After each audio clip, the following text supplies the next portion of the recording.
I was inspecting a general's office when everything I believed about discipline, duty, and distance collapsed in a heartbeat.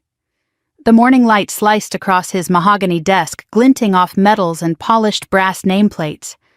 I was halfway through my checklist standard base inspection, nothing personal, when my eyes landed on a photograph. A little girl, maybe 6. Brown curls, blue eyes so bright they looked almost familiar. And then the world went silent. I froze, because I knew that face. The inspection folder slipped from my hand, scattering papers across the carpet. My throat tightened as I stepped closer. The frame was silver engraved with a single word, Emily. The girl was smiling, clutching a small stuffed marine bear. My pulse hammered so hard it drowned out the ticking wall clock. "Something wrong, Major Collins." The general's voice cut through the air like a command, sharp but cautious. I swallowed hard and turned toward him. "Sir, this girl, this child in the photo?" I pointed to the desk hand, trembling despite my years of training. He stepped forward, curious at first, then tense. "What about her? She lived with me, in the orphanage, in Texas." His eyes widened.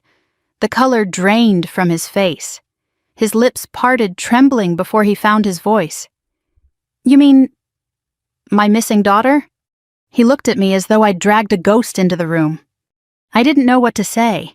I was a Marine trained to confront chaos, not heartbreak. But standing there, the silence between us felt heavier than any battlefield I'd ever crossed. That morning had started like any other coffee at 0600 uniform, pressed inspection orders, neatly folded in my breast pocket.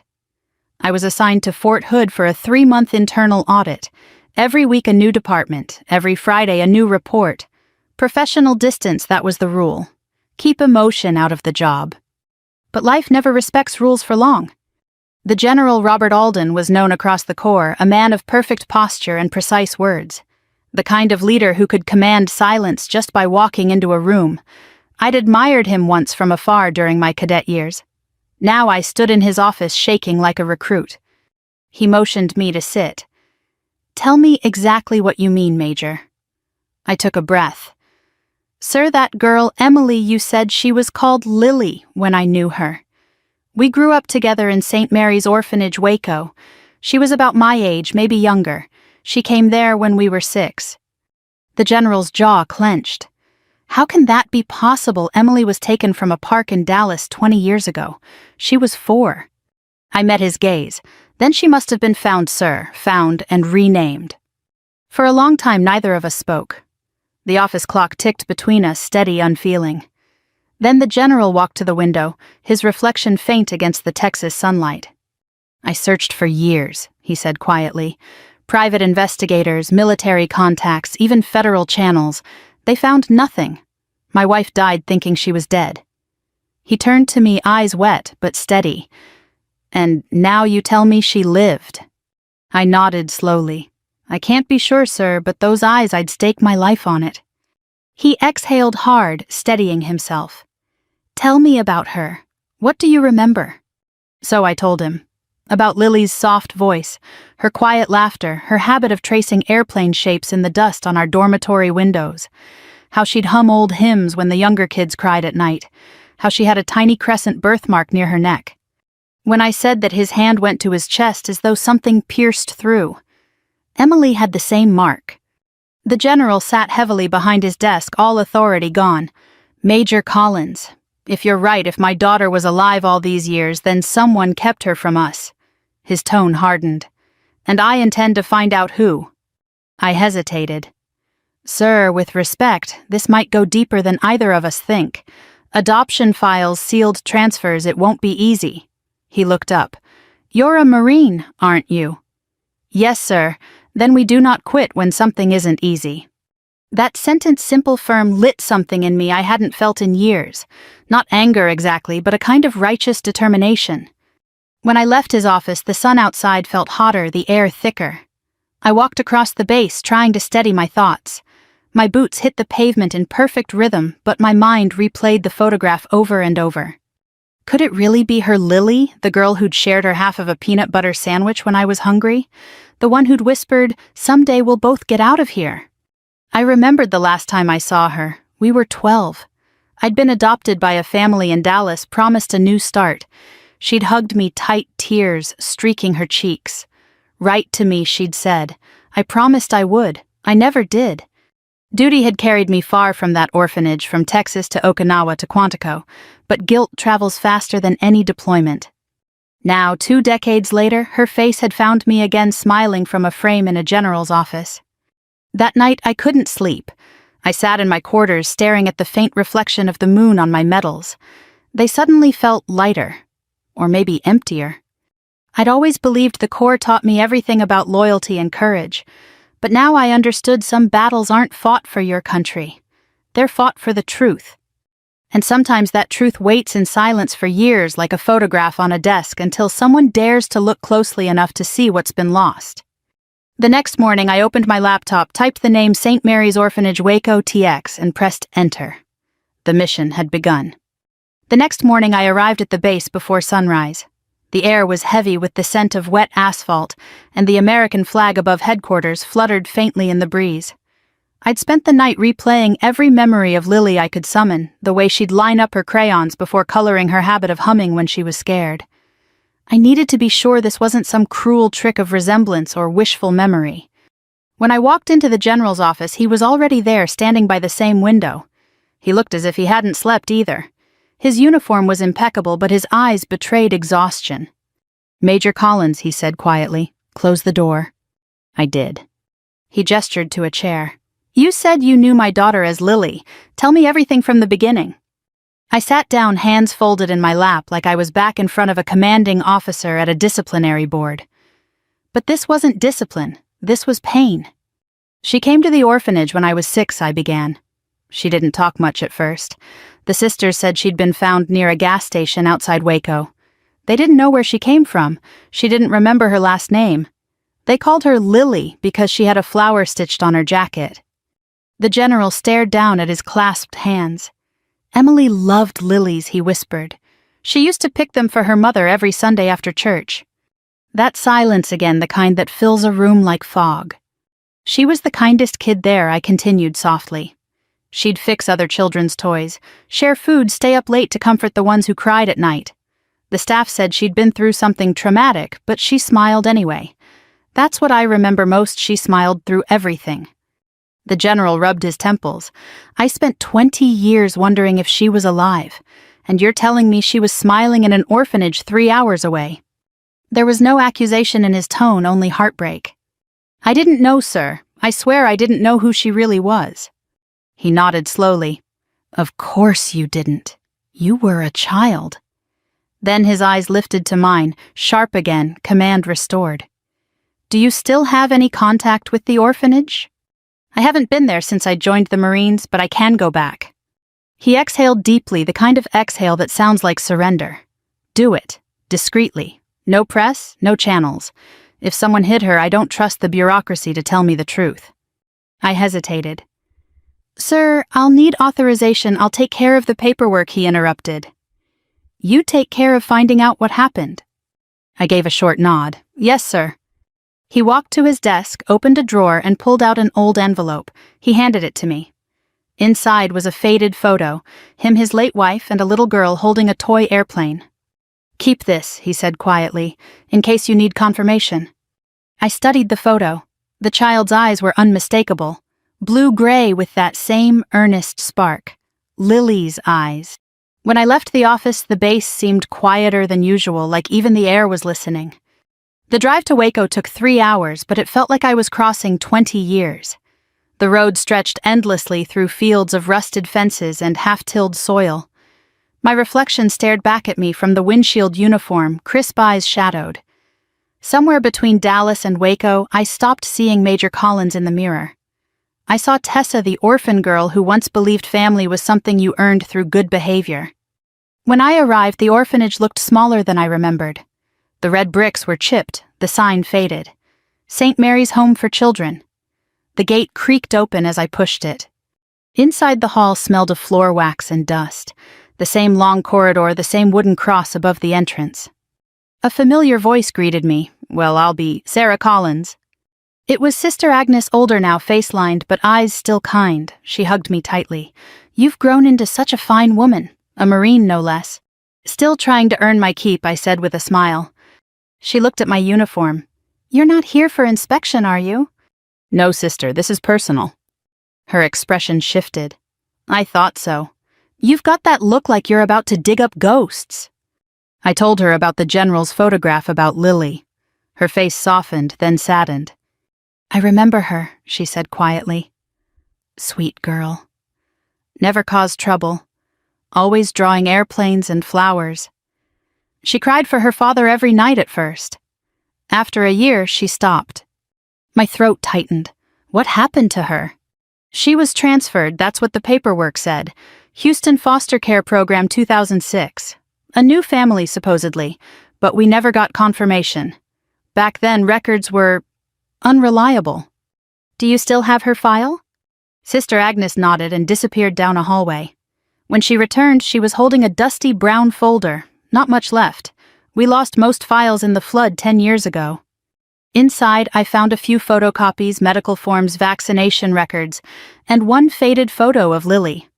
On the back, written in the sister's neat hand, "Transferred by request of State Social Services, Case ID 77HC. I snapped a photo with my phone. "Sister," I asked carefully, "who approved the transfer?" Her brows knit. "I don't remember the man's name. He wasn't one of ours. Military, maybe. He wore a badge, not a collar." I froze. "Military?" "Yes," said it was part of an emergency relocation after a hurricane. "There was no hurricane in Texas that year," I whispered. Sister Agnes looked startled. "Are you sure?" "I'm sure." For the first time, I felt a cold certainty crawl up my spine. Someone had used military credentials to move Lily and hide her. When I thanked the sister and walked out, the late afternoon sun hit the building just right. The old bricks glowed amber, and for a second I imagined Lily's laughter echoing through the courtyard again. But the echo was gone, only the wind remained.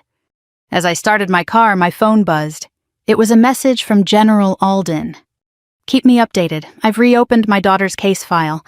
And Major, be careful who you talk to. Some ghosts wear uniforms." I looked at the orphanage in my rearview mirror and whispered, "Yes, sir." Because he was right. Some ghosts don't haunt cemeteries. They haunt paperwork. And I was about to wake them up. I drove away from Waco with the folder sitting on the passenger seat like a silent passenger.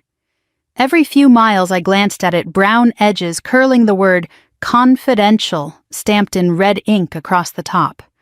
I'd handled classified intelligence in combat zones, decrypted orders during blackouts, even read casualty lists that could break the hardest heart, but nothing felt heavier than that thin file. The highway stretched wide and endless under the Texas sun. Flat fields blurred into horizon, and with every passing mile, I felt like I was driving deeper into my own past. When I joined the Marines, I promised myself I'd never look back. I buried St. Mary's, buried Tessa, buried every lonely night in that dormitory with its peeling paint and creaking beds. Duty gave me a new name, a new spine, a new life. But life has a way of dragging your history back into the light when you least expect it. By the time I reached my quarters at Fort Hood, it was nearly dusk. I didn't turn on the light. I just sat at my desk, opened my laptop, and began typing in what little information I had. Case ID 77HC Houston Foster Care Program 2006. Nothing. No digital record, no archived file. It was as if Lily or Emily had vanished twice.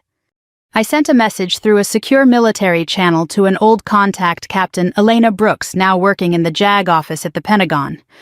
"Need access to restricted relocation archives. 2006, code 77HC. Possible military involvement. Quiet request." Her reply came 5 minutes later.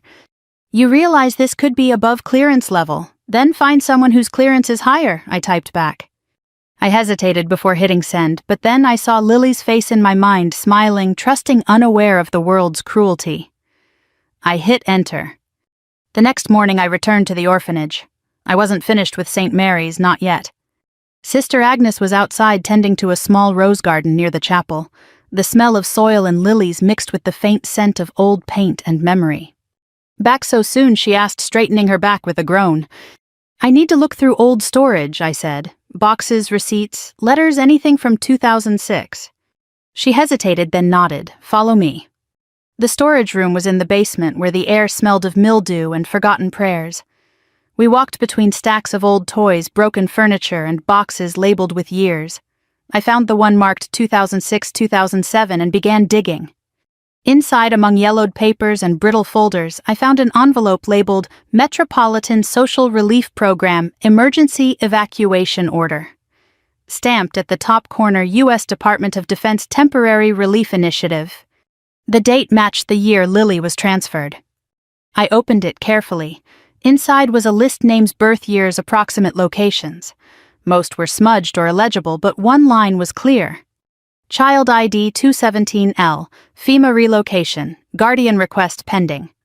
Next to it was a faint signature. The ink had bled, but I could still read part of it, Emma Matthews. The name meant nothing to me yet, but something about the handwriting felt military, precise, deliberate. Sister Agnes leaned over my shoulder. We never saw those papers, she said softly. They just showed up one day with the men who took her. The men. Yes, 2 of them, both in uniform. They said she was being transferred for her safety. I stared at the paper. Safety from what? She shook her head. They never said. That night I sat in my car outside the orphanage, engine off, lights dimmed. The town was quiet, only the hum of cicadas and the occasional passing truck. My phone buzzed. A message from Elena. Got something. The relocation order code 77HC was processed through a defense logistics branch in Killeen, handled by Colonel M. Matthews, U.S. Army, retired 2010. Address attached. Proceed carefully. He's well connected. I stared at the screen. Colonel M. Matthews. That name felt like a locked door I'd just been handed the key to. I copied the address, suburb of Georgetown, about an hour from the base. I should have waited for authorization, filed a report, gone through channels. But this wasn't an official mission. It was personal, and personal missions don't wait for permission. The next morning, I put on civilian clothes, jeans, a gray t-shirt, and my old leather jacket. The Texas heat was already rising by 0900. I parked across the street from a neat single-story home with a manicured lawn and a U.S. flag fluttering from the porch. The kind of place that looked ordinary from the outside but carried ghosts inside its walls. Colonel Matthews answered the door himself. Late 70s trim, still carried himself like a soldier. His handshake was firm but cold. Major Collins, you said I retired years ago. What's this about? Relocation orders, I said evenly. 2006. Texas region. A program that involved a little girl from Waco. He frowned, pretending to search his memory. You'll have to be more specific. Case ID 77HC, I said, watching his face. His pupils contracted. Just a flicker, but enough. Never heard of it, he replied, stepping back. Now, if you'll excuse me. I blocked the door with my boot. Sir, I'm not here to cause trouble, but I think you know exactly what I'm talking about. He glared at me, jaw set. You're out of line, Marine. Maybe, but I buried too many truths in the name of following orders. Not this one. For a moment I thought he might slam the door. Then his shoulders sagged. He motioned me inside. The living room smelled faintly of cigar smoke and lemon polish. On the wall hung framed commendations photos of a younger Matthews with generals and senators. He poured himself a drink, hands trembling just enough for me to notice. That file should have stayed buried, he muttered. So it exists, I said quietly. He looked at me over the rim of his glass. You're chasing something that will break a lot of people if you dig too deep.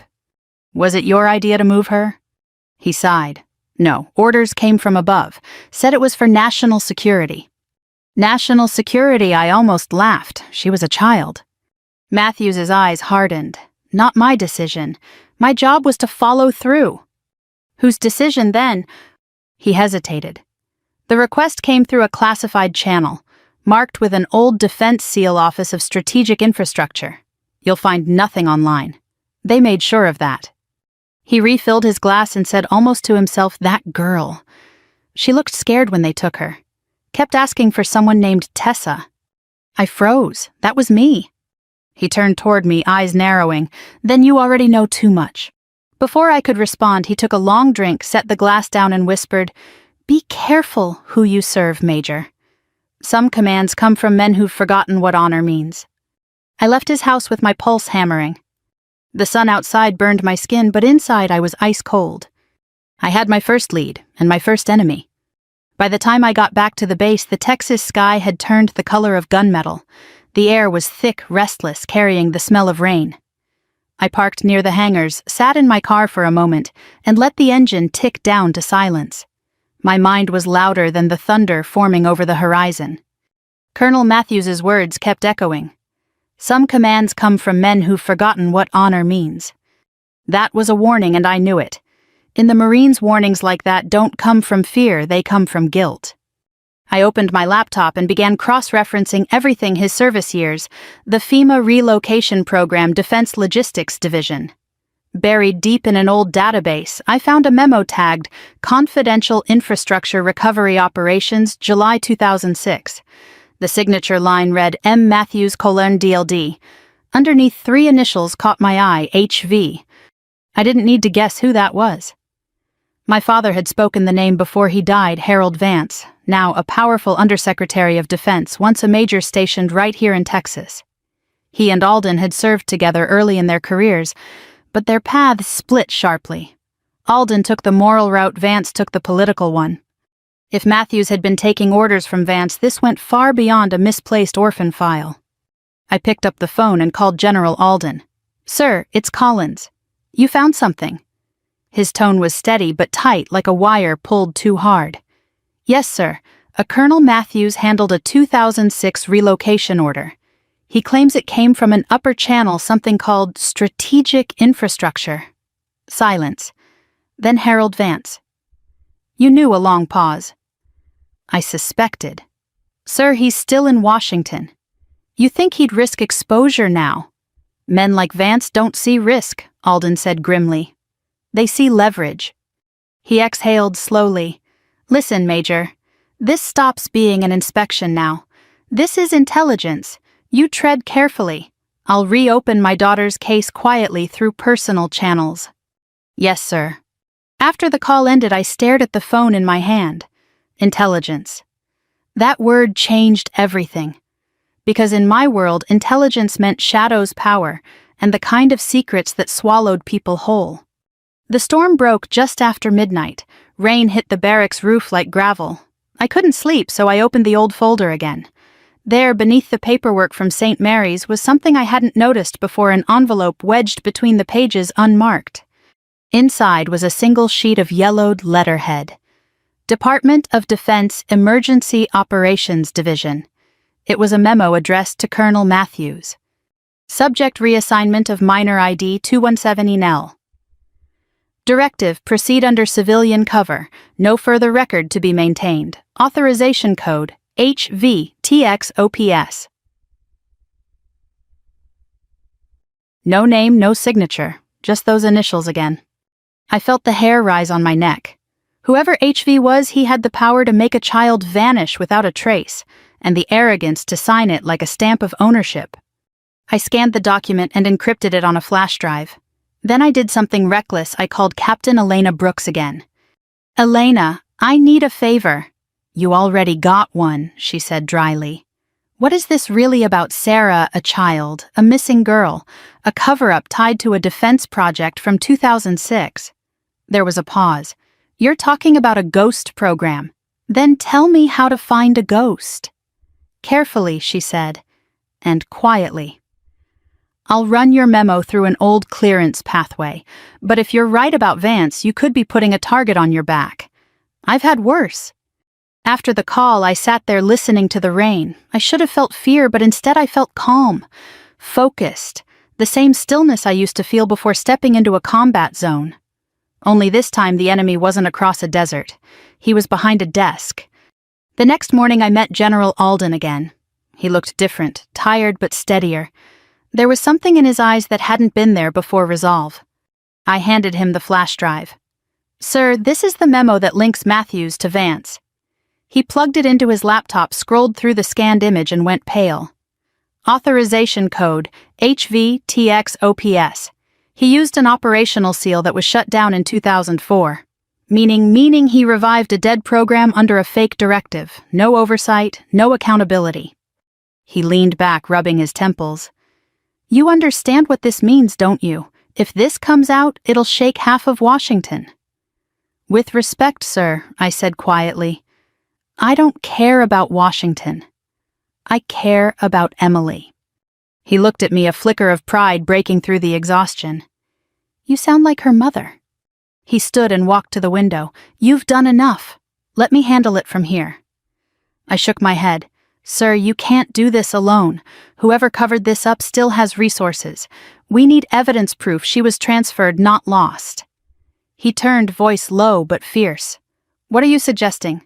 Let me talk to Matthews again. This time off record. He hesitated. If you push him, he'll push back. I'm a Marine, sir. I know how to handle pressure. 2 nights later, I drove to Georgetown again. The neighborhood was quiet, porch lights glowing like sentries. I parked a block away and waited until the street was empty before walking up to Matthews's house. When he opened the door, I saw fear flicker in his eyes. He knew why I was there. Major Collins, he said, voice rough. You should have stayed out of this. Too late, I replied. I found the memo. He froze. Then you know what it means. I know it means someone used your authority to cover up a kidnapping. He shook his head violently. You don't understand. That order wasn't mine. I was told to sign it or lose everything, my pension, my record. They said the girl was under federal protection, that her father was compromised. Her father was a Marine general, not a criminal. Matthew's expression cracked. I didn't know that. I swear I didn't. He sank into his chair, trembling. I thought I was helping a child, not burying one. I pulled out my recorder and set it on the table. Say that again. He stared at the blinking red light. You think a confession will change anything? Vance still sits in D.C. untouchable. People like me, people who followed orders, we're the ones who pay. Then help me make him pay. For a long moment he didn't move, then quietly he nodded. You'll find what you're looking for in the Logistics Archives Houston branch, Box 47C. I can't get you in, but you can. You still wear the uniform. He pushed a folded piece of paper across the table, a key card. It'll work once. Don't come back here after you use it. I stood. Thank you, Colonel. He didn't look up. Don't thank me, Major. Pray I never have to see that little girl's eyes again in my sleep. Outside, the rain had stopped. The moon cut through the clouds like a blade, and the air smelled of wet earth and second chances. As I slid behind the wheel, I held up the key card against the dashboard light. One use, one chance. And maybe, just maybe, one step closer to the truth. By the next morning, the Texas sky was washed clean. The air smelled of dust and wet cedar. I barely slept, running on coffee and adrenaline as I prepared to head for Houston. Before I left, I had to see General Alden one more time. He deserved to know what I was walking into. When I stepped into his office, he was standing at attention by the window, staring at the parade field below. Sunlight caught the silver streaks in his hair. For a moment he looked less like a general and more like a father waiting for news he was afraid to hear. Sir, I said quietly. He turned. Collins, you look like you've been through a war. Maybe I have. I set the key card on his desk. Matthews gave me this. It's for the Logistics Archives in Houston, Box 47C. He said that's where the real records are about Lily, or rather Emily. Alden's jaw tightened. He talked. He's scared, sir. Said the order wasn't his. He signed under pressure. The general studied the card for a long moment. Pressure from Harold Vance. It wasn't a question. Yes, sir, Matthews admitted it. He nodded slowly, as if confirming a suspicion he'd carried for years. Vance always had power friends, senators, defense contractors, lobbyists, the kind of men who believe loyalty is a currency. I hesitated. Sir, I don't mean disrespect, but why would anyone target you? Why take your daughter? He took a long breath and sat behind his desk. You ever make an enemy out of the wrong man, Major? Plenty, sir. He gave a small, humorless laugh. Then you'll understand. He opened a drawer and pulled out a weathered folder. Inside were newspaper clippings, photocopies, and one yellowed letter. He pushed it toward me. Read that. The letter was typed, signed only with the initials HV. Step down from command or your family will pay. I looked up, startled. Sir! I received that the week before Emily disappeared, he said quietly. At the time, I was overseeing an investigation into defense logistics contracts, specifically Vance's unit. I found proof of procurement fraud, millions in unaccounted funds. I planned to take it to the Inspector General. He looked past me toward the window, eyes unfocused. 2 days later, she was gone. The police thought it was random, a child abduction from a park. But I knew better. I set the letter down carefully. You think Vance retaliated? I don't think, Major, he said firmly. I know. The room went still except for the soft whir of the air conditioner. He continued, voice lower now. My wife Claire never forgave me. She blamed my career, my pride. She thought if I'd left the Corps, we could have been a normal family. She was right in a way. I buried myself in work. When she passed 5 years later, I buried myself deeper. His hands trembled slightly as he poured a glass of water. I've carried that letter every day since, a reminder that some victories come too late. I swallowed hard. Sir, if Vance is behind this, he didn't just destroy your family, he corrupted the very institution he swore to serve. He looked up sharply. And now you see why I've stayed quiet. The Corps is built on honor, but honor can't survive scandal. If this comes out wrong, it'll tear through command like wildfire. Careers will end. Recruits will lose faith. Sir, with respect, I said gently, the truth deserves daylight, even if it burns. He studied me, then smiled faintly. You remind me of Claire. She had that same fire. For a long time, neither of us spoke. Then he said quietly, Do you believe Emily's alive? Yes, sir. I've seen too many impossible things to believe otherwise. He nodded slowly. Then find her, Collins. Not for me, for her. She deserves to know who took her life from her. He stood, buttoned his uniform jacket, and extended his hand. I rose instinctively and saluted, but he shook his head. Instead, he reached across and gripped my shoulder. You've done more for me in a week than a dozen investigators did in 20 years. I'm grateful. Just doing my duty, sir. Not just duty, he said. Something more. On my way out of headquarters, I stopped by the memorial wall. Names etched into stone, Marines who'd fallen in service. I ran my hand over the names, remembering faces I'd known and those I hadn't. Each name was a story unfinished. Emily's story wasn't finished either. Back in my car, I thought of Matthews's trembling hands, of the forged directives, of Alden's haunted stare. Power, pride, corruption. It all seemed so far from the values we swore to defend. But then again, isn't that how betrayal always starts slowly, from inside the house? That evening, I drove to the old base chapel. The door creaked as I stepped inside. Candles flickered near the altar. I wasn't there to pray. I wasn't sure I even knew how anymore, but I needed silence. The light from the stained glass windows spilled over the pews in fractured blues and golds. I sat down and let my head fall into my hands. When I finally looked up, I saw a small plaque near the front, dedicated to those who serve in truth. I smiled faintly. Truth? That's what this was really about. Not revenge, not orders, just truth. My phone buzzed, shattering the stillness. A message from Captain Brooks at the Pentagon. Received your memo image. Verified clearance code. Vance's authorization is real, but the operation itself doesn't exist in any active record. You're chasing a black project. Proceed with caution. A black project. That explained everything and nothing. I texted back. If it doesn't exist, how do I find it? Her reply was instant. Find who wanted it erased. Follow the money. Always follow the money. I pocketed my phone and rose from the pew. Outside, the evening sun dipped low, washing the base in amber light. It hit the chapel's stained glass, scattering color across the floor. For a brief moment, it looked like the world was on fire. I took that as a sign. Tomorrow I'd drive to Houston, use the key card, and open Box 47C. Whatever was inside would either set a family free or end my career for good. As I walked away, I caught my reflection in the chapel window uniform, sharp eyes, weary jaw set.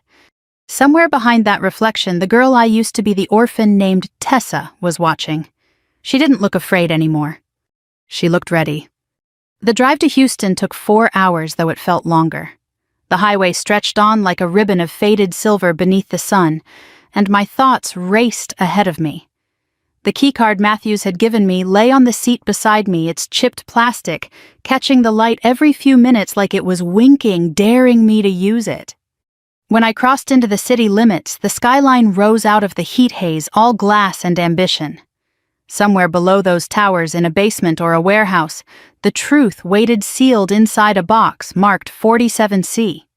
The address Matthews had scribbled led me to a nondescript industrial building on the south side surrounded by a chain-link fence.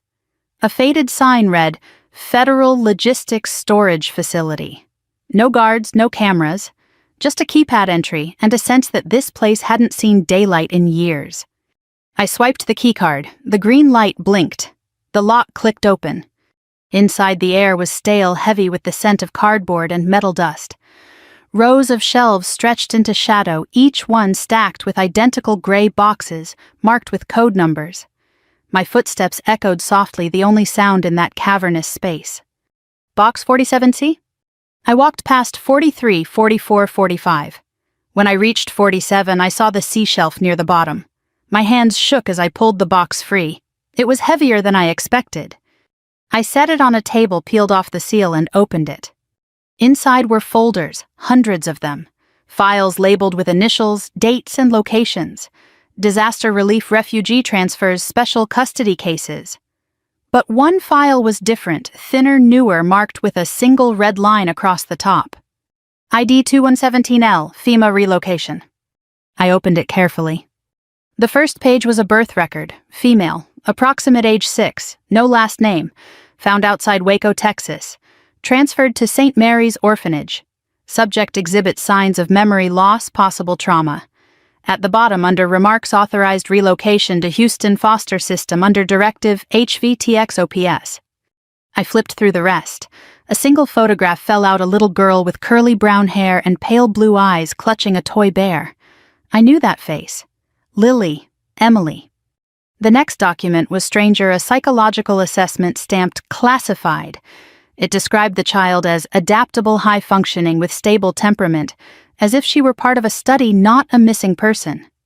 Then came a list of names, agencies, handwritten notations, transfer complete, case closed. And at the very end, stapled to the back, a signature I hadn't seen before. Authorized by Llewellyn Cole H. Vance. I stared at it, heart-hammering. Proof. Actual proof. I took photos of every page, then slipped the photo of Lily into my jacket pocket. The rest I left untouched. I closed the box and was about to leave when a sound made me stop, the faint metallic click of a door latch. I turned. A man stood in the entrance, silhouetted by sunlight. Late 40s, neat suit, crew-cut expression, cold. Major Collins, he said smoothly, you shouldn't be here. My hand went to my ID instinctively. Who are you? He stepped forward, holding up a badge, Department of Defense Security. Name's Callahan. You accessed a restricted facility using an invalid keycard. Invalid, I asked carefully. Retired clearance. Belonged to Colonel Matthews, who, by the way, is now under federal review for unauthorized disclosures. I swallowed. You're with Vance, aren't you? His lips twitched. Let's just say I answer to people above your pay grade. He extended a hand. Hand me the file. Not going to happen. His eyes narrowed. You're making a mistake, Major. That file is sealed for a reason. I know, I said, voice low, because it's evidence of a crime. He took a step closer. You think the system will side with you? You're one officer against the Pentagon. I've been outnumbered before. He sighed. You Marines, always so noble, so willing to die for truth even when it buries you.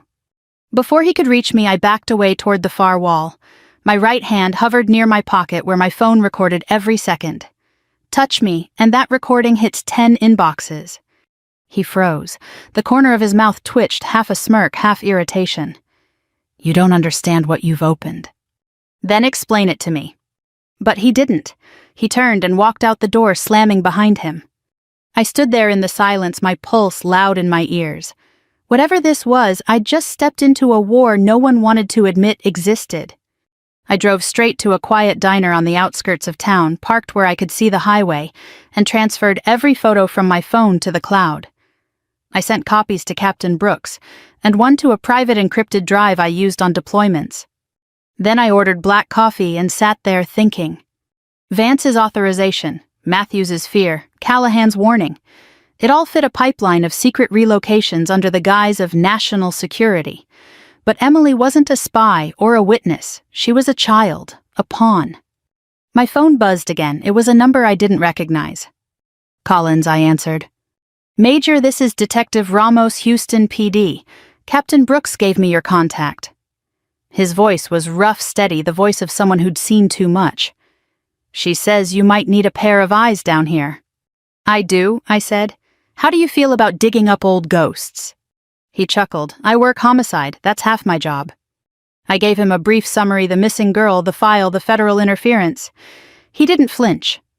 "I can pull the orphanage closure reports from that year," he said. "Maybe we'll find a name that slipped through the cracks." "Thank you, Detective." "One thing, Major," he added, "if you're right about this and this Vance character really had that kind of reach, don't go anywhere alone." I glanced at my rearview mirror, half expecting to see Callahan's car behind me. Nothing but trucks and sunlight. "I'll be fine," I said.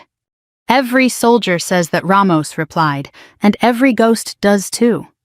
That night I checked into a cheap motel outside Katy. I didn't trust base lodging, not after the break-in at the facility. The sheets smelled like detergent and dust. The AC rattled, but it was anonymous. I set the photo of Lily on the nightstand and stared at it for a long time. The smile, the curls, the innocence.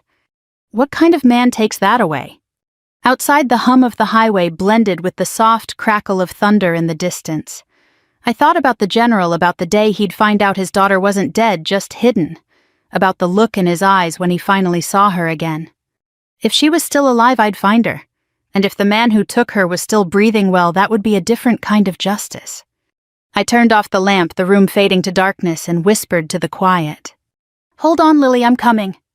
By morning, I'd memorized every document I'd photographed, every name, every code.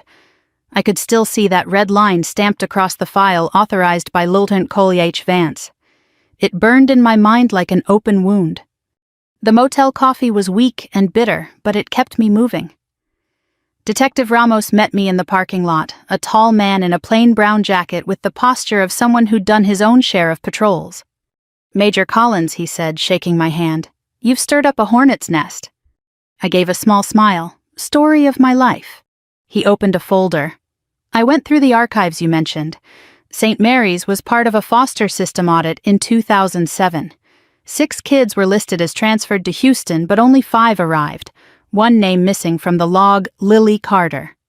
I exhaled. "That's her. That's Emily Alden." Ramos nodded. "Here's the kicker. The transfer was signed by a deputy coordinator, Harold Vance. It was an internal document never meant for public record. So he used his military credentials to move a child off the grid." Ramos looked grim, and then erased her. We drove to Matthews's house that afternoon. The front blinds were drawn tight, no movement. I knocked twice, no answer. The third time, the door creaked open a few inches. "Colonel Matthews," I called out. Silence. Ramos drew his weapon, motioning for me to stand back. We entered cautiously. The house smelled like stale bourbon and old smoke. A lamp was knocked over a picture frame, shattered on the floor. Matthews was slumped in his chair, head tilted, a bottle still in his hand. Empty pill container on the table. I knelt beside him, no pulse. Ramos swore softly, "Suicide." "Maybe," I said, "but look." Pinned to Matthews's shirt pocket was a note. 4 words, shaky handwriting. "I tried to warn you." At the precinct, Ramos's contacts processed the scene. The official story would say overdose, but both of us knew better. Someone had gotten to him first. I left Houston that night, my hands gripping the wheel hard enough to hurt. Matthew's death changed everything. Now it wasn't just about a missing girl, it was about silencing anyone who got too close. When I got back to Fort Hood, I went straight to the general's quarters. The guard at the gate let me through without question. He was sitting in his study when I entered, still in uniform tie, loosened, the same haunted look in his eyes. "Matthews is dead," I said quietly. He froze the glass of whiskey halfway to his lips. "How?" "Pills.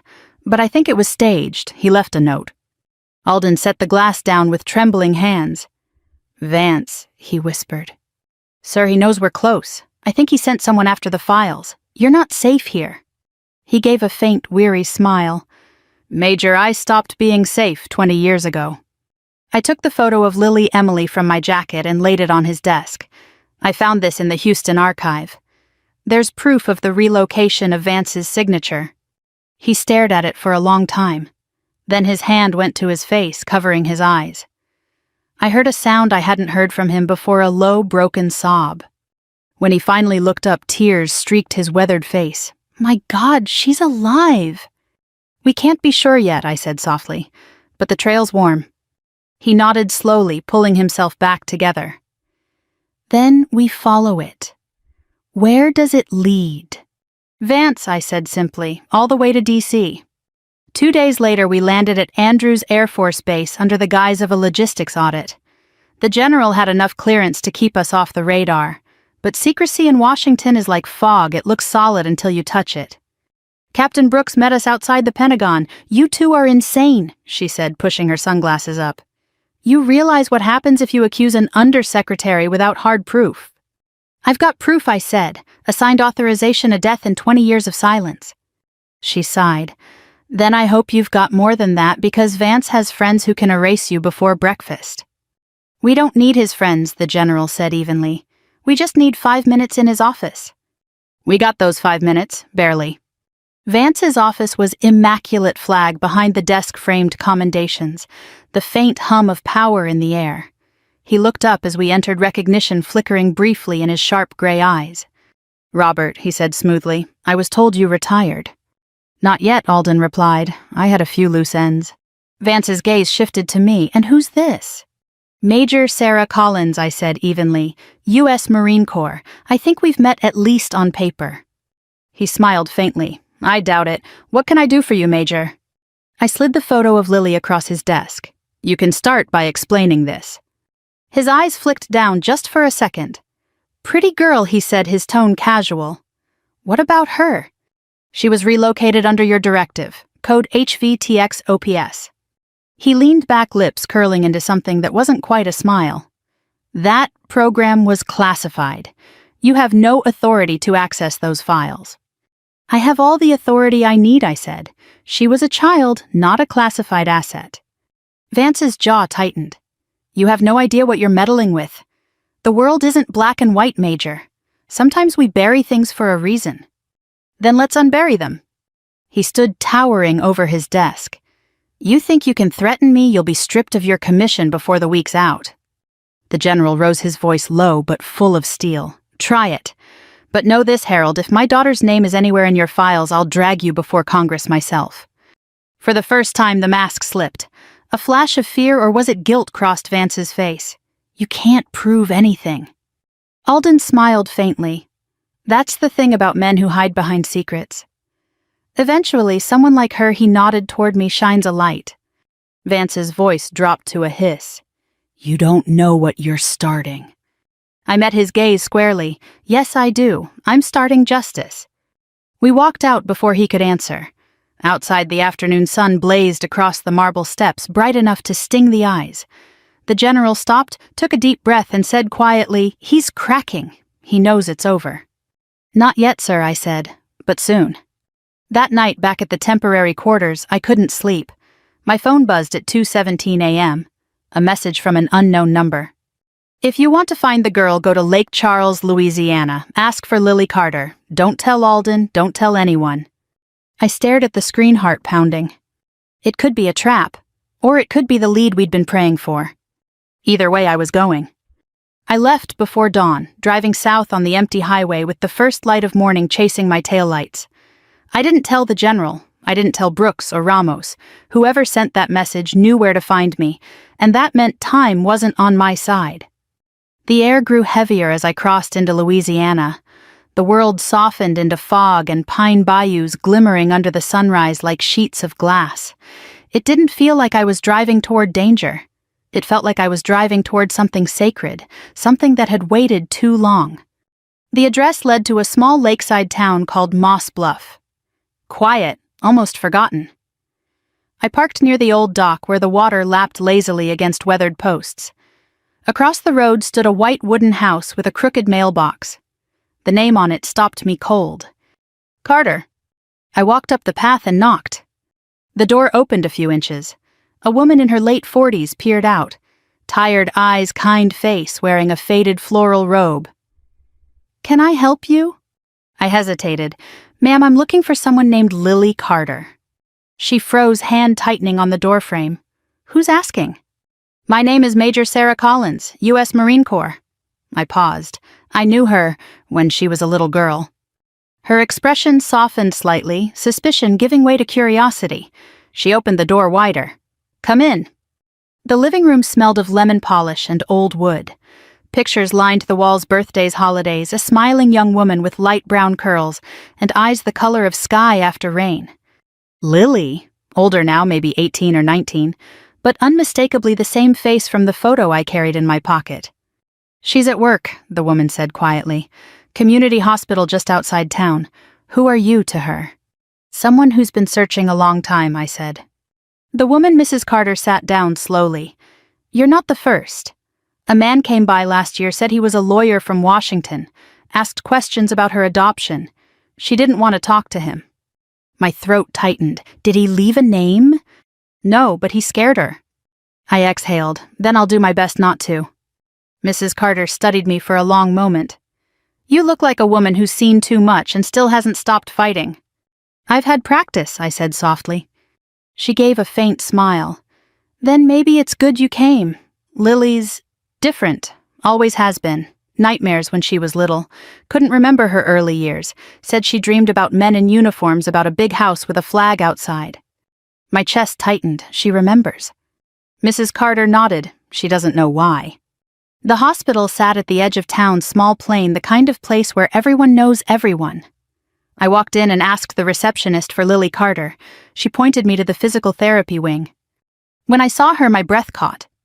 She was standing by the window, sunlight in her hair, helping an older veteran through balance exercises. Her voice was calm, steady, professional, but warm.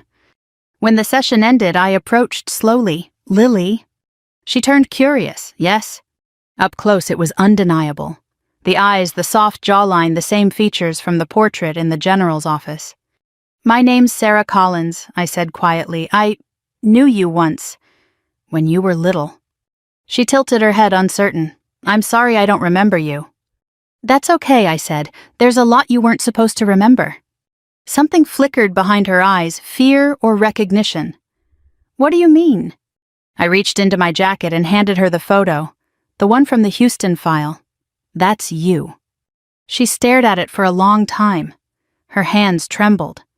"Where did you get this?"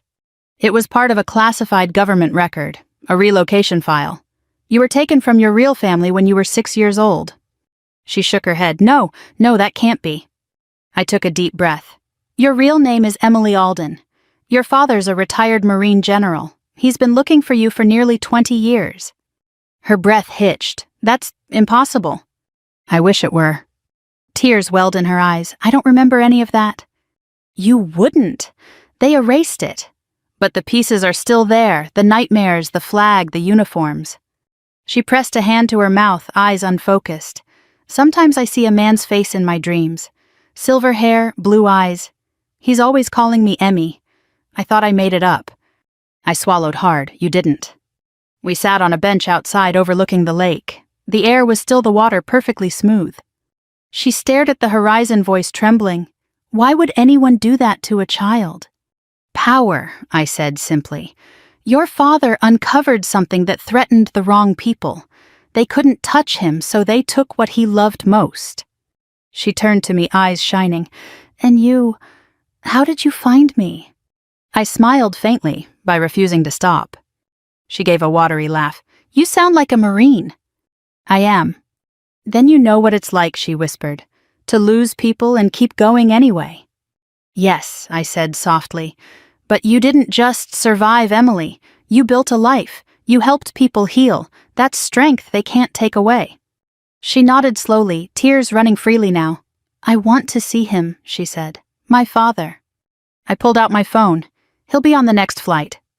When General Alden arrived that evening, I waited near the lake while Lily stood on the dock, her hands clasped tightly. He walked toward her, stiff at first, a soldier facing his own ghost. Emily, his voice cracked on the name. She turned. For a heartbeat, they just stared, years of pain, hope, and disbelief colliding in silence. Then she ran to him. He caught her, held her like he was afraid she'd vanish again. His shoulders shook, his metals glinting in the dying light. "I looked everywhere," he whispered. "Everywhere." "I know," she sobbed. "I think I always knew." I turned away, giving them privacy. The sun slipped behind the trees, turning the water to gold. Sometimes justice doesn't roar. Sometimes it whispers like the wind across a lake, reminding you that peace doesn't come from victory, it comes from truth. Later, as we stood by the car, Alden placed a hand on my shoulder. "Major, I have no words." "You don't need them, sir." He nodded, eyes wet. "Vance." "Still in Washington, but I have everything we need now. Files, recordings, testimony. The truth's coming out." He smiled faintly. "Then let me handle the politics. You've done enough." "Sir," I said quietly, "I don't think any of us are done. Not yet." The wind off the lake carried the faint laughter of father and daughter behind us. For the first time in years, it sounded like healing. The following weeks unfolded like a strange dream, part triumph, part reckoning. The headlines hit first. Undersecretary Harold Vance resigns amid federal probe. Then came the leaks, the internal memos, the classified transfers, the testimonies. I watched the news one night from the small living room of my on-base quarters, coffee growing cold in my hands, as an anchor said the words, "I'd waited 2 decades for someone to say Vance is accused of authorizing the abduction and relocation of a minor, the daughter of then Major General Robert Alden, in retaliation for an internal corruption investigation." For the first time, the nation heard what had been whispered in shadows. For the first time, Emily's name, her real name, was spoken out loud, not as a missing child, but as a survivor. When I visited the Aldens' home a week later, the house felt lighter. There were photos on the mantel again, new ones. Emily and her father at the lake, smiling with the tentative joy of people relearning each other's faces. The general opened the door himself. His posture was straighter, his eyes softer. "Major Collins," he said, voice full of warmth, "come in. There's someone waiting for you." Emily was sitting in the sunroom sketching. When she saw me, she stood quickly, setting the notebook aside. "You really came." "I promised," I said. She laughed, a sound that hadn't existed the first time I met her by that lake. "You know, every night since I've tried to remember more. And sometimes I do. Pieces. The smell of the bass, the sound of engines. My mother's voice. It's like the world is giving them back to me one by one." "That's how healing works," I said quietly. "Memory doesn't return all at once. It rebuilds itself like muscle after a wound." She nodded, wiping at her eyes. "I still can't believe anyone would go to all that trouble to hide me." I looked toward the general. Power has always feared innocence, but it underestimated Marines. He chuckled at that. It usually does. A month later, I was called to D.C. to testify before a Senate committee. The hearing room was crowded with press and officials pretending not to be nervous. I sat in uniform ribbons sharp against the dark blue fabric, while senators asked their questions. Major Collins, one of them, said, "Why did you continue investigating after your superior officers told you to stand down?" I met his gaze, because a little girl's life mattered more than my career. The room went silent. Somewhere behind me, a Marine guard shifted his stance, subtle, but I caught it. Respect. Another senator leaned forward. "Would you do it again?" "In a heartbeat," I said, "because justice doesn't serve the system, it serves people." When it was over, I stepped outside into the bright spring air. The Capitol dome gleamed like something reborn. I looked up and whispered, "Semper Fidelis," always faithful, not just to command but to conscience. The following evening, I received an unexpected package, no return address. Inside, a single envelope and a folded note. The note read, "For Major Collins. You reminded me that truth has a cost, but also a purpose." Inside the envelope was a silver pendant, the kind issued to children at St. Mary's Orphanage long ago. On the back, engraved in small letters, EA 2006. Emily's initials. I smiled. Maybe she'd found it among her things. Maybe she just wanted me to have something to remember this by.